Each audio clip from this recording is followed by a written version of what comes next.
아주경제 조간 브리핑입니다.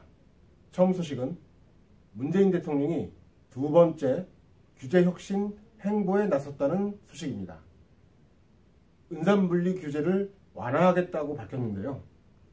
은산분리는 비금융회사, 주로 대기업을 의미하는데요. 은행 지분을 4% 이상 갖지 못하도록 하는 제도입니다.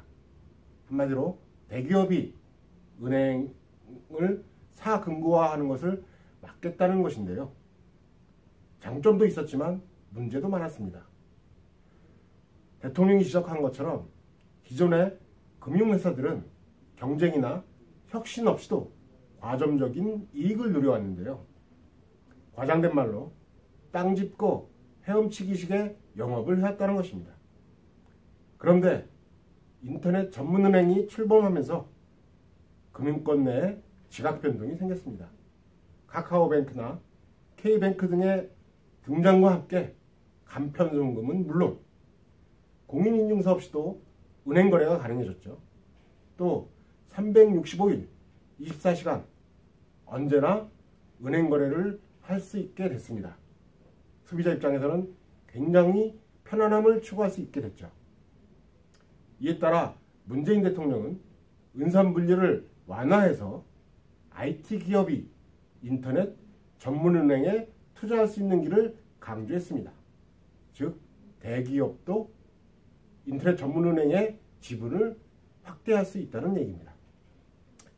이제 공은 정치권으로 넘어갔습니다. 법안을 만들어서 국회를 통과해야 하는 상황입니다.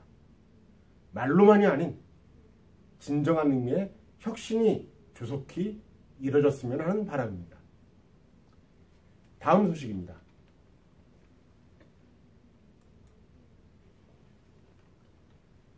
올여름 폭염으로 에어컨 많이 드셨죠? 전기료 요금이 만만치 않았을 겁니다. 다행히 정부가 올해 7월, 8월 주택용 전기요금 부담을 줄이겠다고 발표했습니다. 평균적으로 한 가구당 1만 370원, 즉 20%가량 인하해 준다는 것입니다. 정부와 여당인 더불어민주당이 어제 국회에서 폭염 대책회의를 열러 이런 내용을 발표했는데요. 이번 전기료 인하는 7월분 고지서부터 소급 적용됩니다. 만약 이미 고지서가 발급됐을 경우 8월분 전기요금에서 차감될 예정입니다.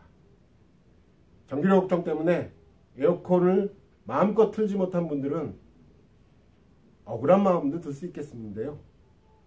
요즘 에너지공단이 즐거운 불편운동 캠페인을 전개하고 있습니다.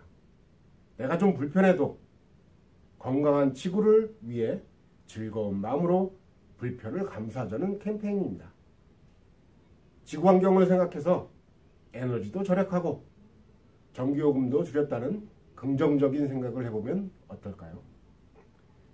다음 뉴스입니다. 대통령 직속기부죠.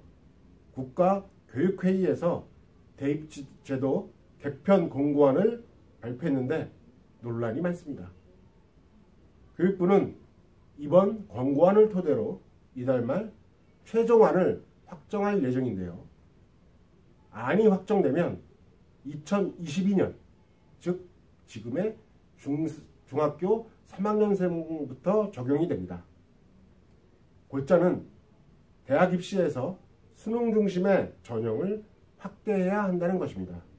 또 국어와 수학, 탐구 등 주요 과목의 상대평가는 현행처럼 유지하도록 했습니다.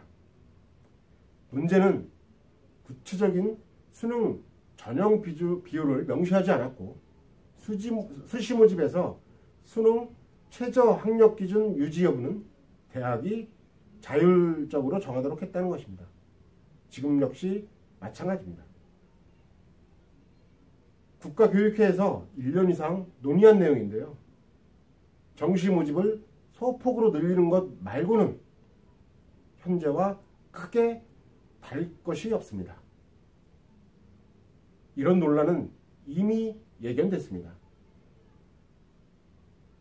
조직 내 수장들 중에 교육 전문가가 없었기 때문입니다.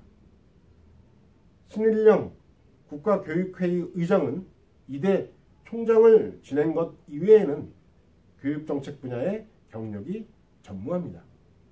마찬가지로 대입제도 개편 공론화위원장을 맡은 김영란 전 국민권익위원장도 마찬가지입니다.